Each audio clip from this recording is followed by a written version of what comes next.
ஒரு அடர்ந்த காடு. அதில் சின்ன மரவெட்டிக்காரன் ஒருவன் வாழ்ந்தான். அவன் மிகவும் உழைப்பாளி, ஆனால் எல்லாமே நேர்மையாக செய்வான். அவன் தினமும் காடுக்கு வந்து மரத்தை வெட்டுவான். ஒரு நாள் ஓய்வில்லாமல் வேலை செய்தபோது கோடாரி தவறி ஆற்றுக்குள் விழுந்துவிட்டது. ஐயோ, எனது ஒரே கோடாரி என்று ஏங்கிக் கொண்டான். அப்போது ஆறு மின்னியது, ஒரு மாய ஒளி பரவியது. ஆற்றில் இருந்து ஒரு தேவதை தோன்றினாள். அவள் ஒரு பொன்மயமான கோடாரியை காட்டி, இது உந்தானா என்று கேட்டாள். மரவெட்டிக்காரன் சொன்னான், இல்லை அம்மா, என் கோடாரி இது இல்லை. அடுத்து அவள் ஒரு வெள்ளி கோடாரியை எடுத்து காட்டினாள். இது கூட எனது கோடாரி அல்ல என்று உண்மையைச் சொன்னான். அவனின் நேர்மையைக் கண்டு தேவதை மகிழ்ந்தாள்.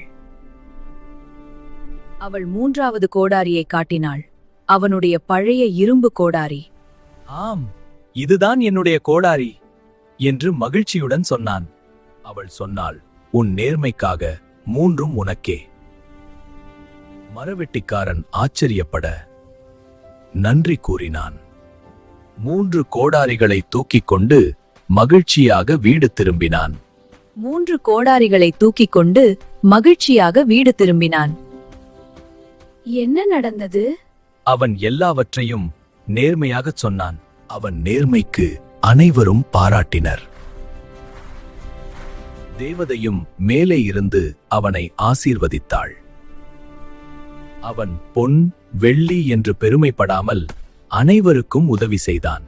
நேர்மையான மனிதருக்கு உலகமே வழி தரும். அவன் தினமும் ஆற்றுக்கு நன்றி சொல்வான். இந்த கதையின் நெறி, நேர்மை எப்போதும் வெற்றி தரும்.